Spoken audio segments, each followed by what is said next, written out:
Hello guys! Assalamualaikum! For today's video, syempre nanay version na naman. Nagpasabay pala ako kanina ng isda sa palengke. Bihira lang talaga kasi kami nakakain ng isda. Kaya kung isda yung ulam namin, parang special na talaga sa akin. At saka yung galunggong kasi, bihira ka lang makakabili ng fresh, lalo na kung hapon ka bumibili. Meron naman talaga dito, pero bangus at saka tilapia lang. Pero syempre, hindi naman namin nakasanayan yun. Dati doon sa amin, pag ganitong kalaki, hindi namin siya pinapansin. Mas preferred talaga namin yung maliliit-liit kasi mas maliit, mas masarap talaga siya at malasa. At saka, oo nga pala, sa amin, bihira talaga kami nakakakain ng meat. Isda or gulay lang talaga ang madalas naming ulam. Kasi minsan, pag nag-chicken kami, madalas kasi pag may occasion lang or may something pa birthday lang or any maliit na occasion, doon lang kami bumibili ng mga meat. Kasi sa amin, mas mura talaga yung isda kaysa chicken. Anyway, ang lulutuin ko lang naman dito sa isda is prito lang at saka sabaw para sa mga bata. Ang pagprito ko pala ng isda is nilalagyan ko siya ng bawang at saka asin. Dinudurog-durog ko pala siya muna.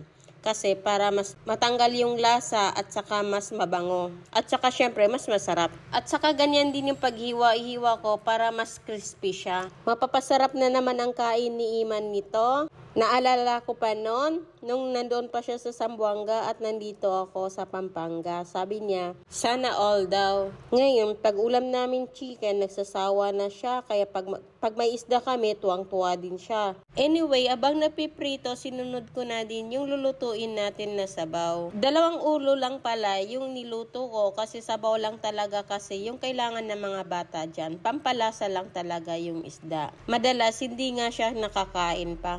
As you can see, ganyan talaga ako magluto ng sabaw. Pinapainit ko muna pala siya or niluluto ko muna siya bago ko siya lagyan ng tubig.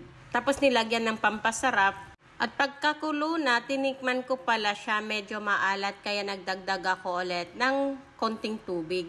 At since may naka-stack ako na malunggay at hiningi lang dyan sa kapitbahay at ayan, yan na lang din ang ilalagay ko. Kasi yan lang din naman ang gustong-gusto ng mga bata. At saka kasi kung si Iman hindi mahilig sa sabaw, opposite na naman sila ni Hana. Si Hana kasi yung pinaka niya is yung sabaw. Kahit walang meat, basta gustong-gusto niya may sabaw talaga. Kaya madalas kung tinatanong mo siya kung anong gusto niyang ulam, is sasabihin niya sa'yo or sagot niya sa'yo is sabaw o kaya chicken star. Hindi naman chicken star na gusto niya yung chicken eh. Gusto niya yung yung sabaw, I mean yung gravy talaga.